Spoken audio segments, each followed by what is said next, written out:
ആദിയിൽ ദൈവം തന്റെ ഛായയിലും സാദൃശ്യത്തിലും മനുഷ്യനെ സൃഷ്ടിച്ചു.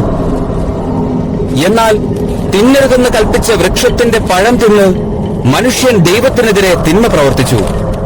അതുകൊണ്ട് ദൈവം അവരെ ഏദൻ തോട്ടത്തിൽ നിന്നും പുറത്താക്കി. എന്നാൽ പരമകാരുണ്യവാനായ ദൈവം ഒരു രക്ഷകനെ വാഗ്ദാനം ചെയ്തു. മനുഷ്യമക്കളെ തിന്മയുടെ ബന്ധനത്തിൽ നിന്ന് മോചിപ്പിക്കാൻ ഒരു രക്ഷകൻ ജനിക്കുമെന്ന് അവിടുന്ന് അരുളി ചെയ്തു.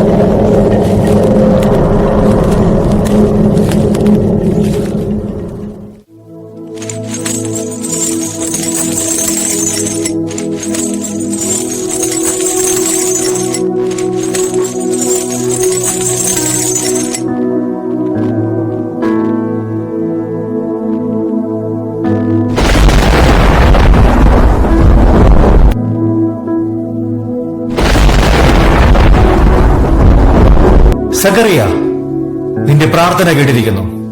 നിന്റെ ഭാര്യ എലിസബത്തിൽ നിനക്കൊരു പുത്രൻ ജനിക്കും. നീ അവന് യോഹന്നാൻ എന്ന് പേരിടണം. കർത്താവിന്റെ സന്നിധിയിൽ അവൻ വലിയവനായിരിക്കും. ഏലിയുടെ ചൈതന്യത്തോടും ശക്തിയോടും കൂടെ അവൻ കർത്താവിന്റെ മുൻപേ പോകും.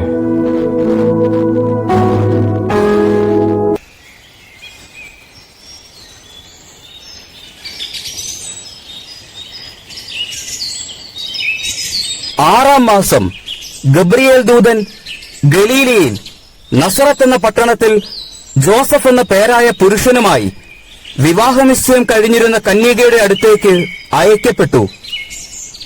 അവളുടെ പേര് മറിയം എന്നായിരുന്നു.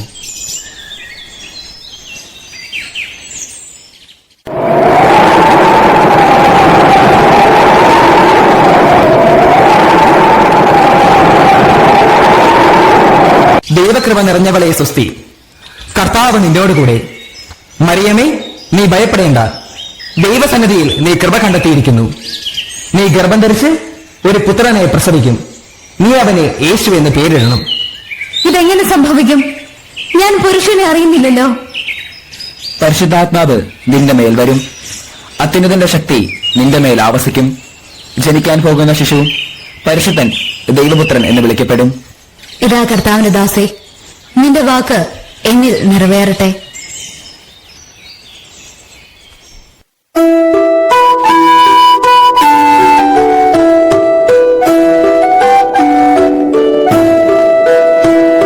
മറിയം യൂദയായിലെ പട്ടണത്തിലേക്ക് തിടുക്കത്തിൽ പുറപ്പെട്ടു. അവൾ സക്കറിയായുടെ വീട്ടിൽ പ്രവേശിച്ച് എലിസബത്തിനെ അഭിവാദനം ചെയ്തു.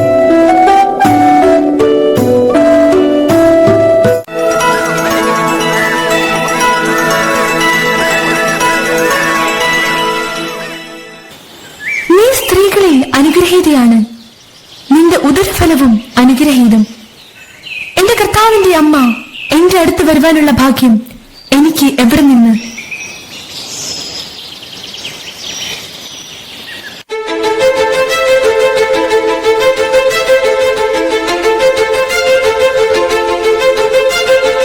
ഇതാ, സകല ജനത്തിനും വേണ്ടിയുള്ള വലിയ സന്തോഷത്തിന്റെ സദ്വാർത്ത ഞാൻ നിങ്ങളെ അറിയിക്കുന്നു.